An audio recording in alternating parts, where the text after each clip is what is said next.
Palácio do Planalto ordenou que ministros desistam de ir à ONU para evitar constrangimento de vistos negados.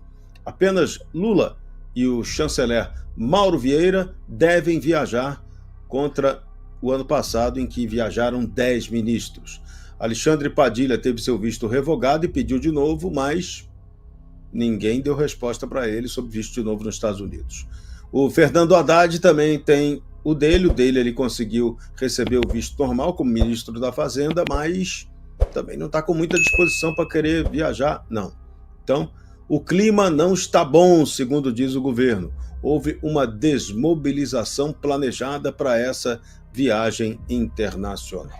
Veja, essa questão dos vistos, se eu não me engano, tem acordo da ONU ali para poder permitir, né? Vários que odeiam os Estados Unidos já foram lá. Eu lembro do próprio Hugo Chávez fazendo uma performance inesquecível, né?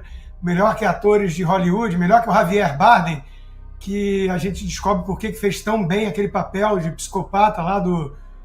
como é que é? Como é que é o nome do filme? Até esqueci. Não é Onde os Fracos Não Têm Vez, não. É outro nome. Mas ele foi lá com a scarf, né?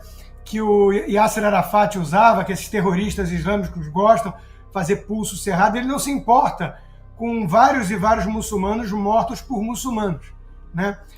Então, a ONU é um palco de hipocrisia. O Hugo Chávez foi lá falar do cheiro de enxofre que ele estava sentindo, porque o Bush falou antes dele.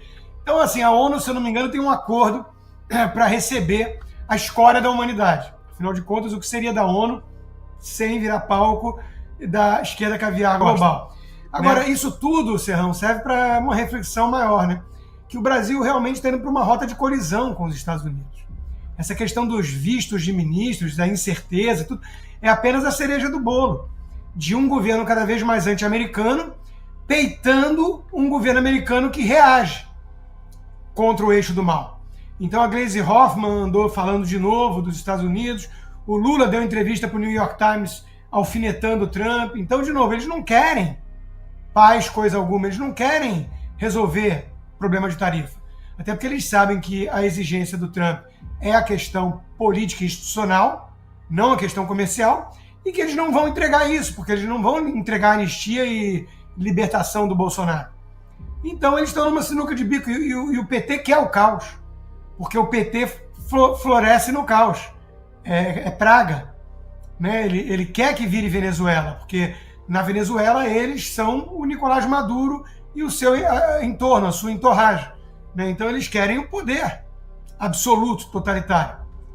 Agora, resta saber o que pensa disso tudo as elites empresariais, os donos do poder. Eles estão confortáveis com essa situação do Brasil seguir alfinetando os Estados Unidos e peitando e chamando de fascista e de idiota?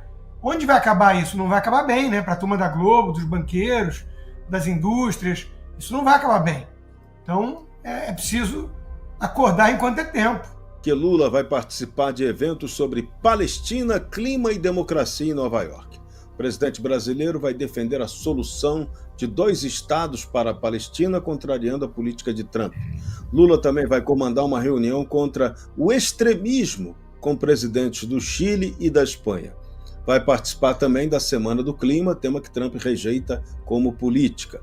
O possível encontro com Trump nos bastidores não está confirmado e dificilmente Lourão vai querer papo com o nosso camarada Stalinácio. A visita de Lula ocorre no pior momento das relações Brasil-Estados Unidos. Veja, vale dizer, né, no seu último fim de semana, ele fingiu que escreveu um artigo no New York Times, né, e nele chamava de desonesto o Trump na primeira linha do artigo que escreveram para ele. Então, assim, é bem complicado a gente ter alguém dessa maneira ou assessorado dessa forma na ONU, porque os canhões, né, que o Lula tem, midiáticos, têm sido todos eles utilizados para defenestrar o Brasil e para nos expor publicamente ao ridículo internacional e dificultar ainda mais a nossa situação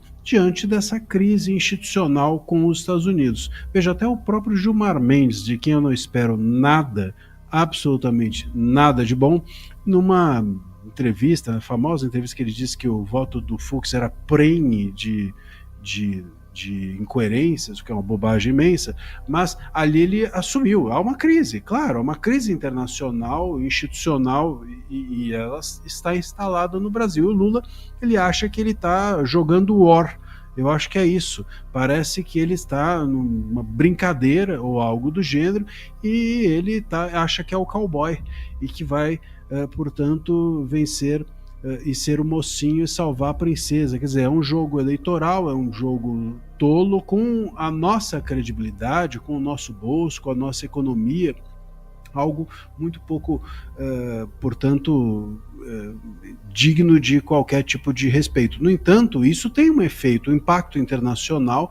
A gente tem visto a reação até mesmo dos Estados Unidos, e eu espero que o Lula não prejudique com isso ainda mais a imagem que a gente tem no Brasil. Aquela imagem do Lula eu não me importo nem um pouco, mas óbvio que quanto menos a nossa imagem externa for crível, pior fica a situação e a possibilidade de reversão ou de alguma costura de laços internacionais, seja com os Estados Unidos, seja com os demais países que nos têm visto hoje como um case de censura internacional dos piores. Porque o secretário de Estado norte-americano Marco Rubio postou um trecho de entrevistas nas contas sociais oficiais dele e do Departamento de Estado avisando: com sentença de Bolsonaro, fica claro que o Estado de Direito no Brasil está se deteriorando.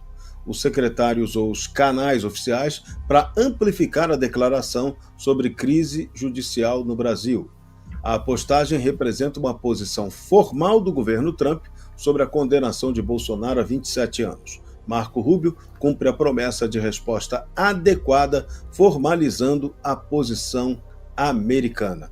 E tudo na conta oficial do Departamento de Estado e da Embaixada Consulado americano. Os brasileiros estão ansiosos, aguardando, né? Porque, de fato, foram várias autoridades importantes se manifestando de maneira enfática, veemente, em relação a tudo isso que está acontecendo no Brasil. Então, alguns estão apostando, inclusive, que vão vir novas sanções justamente quando tiver lá a turma representando o Brasil na ONU. É uma hipótese, né? Eu não sei o que passa pela cabeça do Lourão. O que eu sei é que, olhando as mensagens do Marco Rubio, do Landau, que é o número 2 da secretaria dele, do advogado da Rumble e da Truth Social, que conhece também bem o presidente Trump, Maria Elvira Salazar, coluna no Wall Street Journal, a turma está toda atenta, com lupa, no detalhe ao que se passa no Brasil. Então, que vem aí retaliação, vem. A gente não sabe o que vem exatamente, quando vem, qual a magnitude e quem são os alvos. Mas a gente sabe que vem. Então, o Brasil passa vergonha direto, né? E só que a gente não quer saber só disso, a gente quer saber das respostas, principalmente dos Estados Unidos, porque a gente conta com a cavalaria americana para reagir, para dar algum ânimo, algum fôlego também à oposição no Brasil, né? Porque anda difícil demais a luta no Brasil. Que quem deveria constatar aqui no Brasil e remediar esse grande problema que nós estamos tendo com um dos poderes, que é o judiciário, né, como superpoder. Aí você fala da ausência do Senado, dos próprios ministros, né, e de tantas imprensa que finge que não está assistindo essa ausência de Estado Democrático de Direito. A gente precisa entender que, rapidamente, Estado Democrático de Direito não é algo assim, não é uma figura, né, uma coisa longe, distante. Ao contrário, Estado Democrático de Direito é o conjunto de normas e um lugar, né, determinado. Então, nós temos aqui o Brasil, temos um Estado, né, democrático, temos as nossas dúvidas, e de direito deveria ser, porque realmente é assim que nós optamos desde que a gente tem a nova república.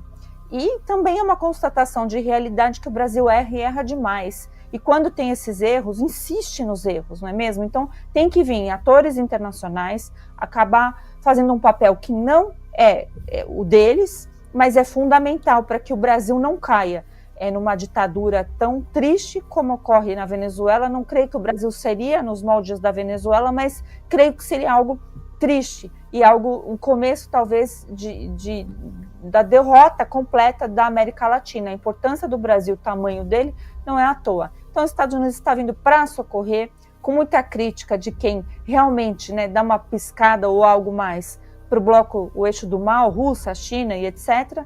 E a gente assiste, né, quem deveria fazer alguma coisa com total ignorância e ainda nos acusando de sermos, né, antidemocráticos, extremistas, ultradireita. Eu acho isso maravilhoso, Serrão. Quando eu penso em ultradireita, me vem aquela imagem do Ultraman, sabe aquele desenho quando a gente era criança? É isso que eu penso, de tão ridículo que são esses termos para quem está lutando verdadeiramente pelo Estado Democrático de Direito.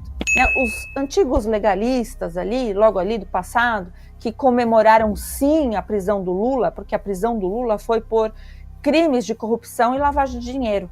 Crimes que o brasileiro sente demais, porque quando vai ali num posto de saúde percebe que está tendo corrupção, ou percebeu, né, são crimes assim cotidianos que a gente percebe. Agora, crimes, né, de tentativa de golpe de Estado, não ocorreu nada para os brasileiros comuns. Então isso é só lero-lero de quem quer manter um Estado totalitário.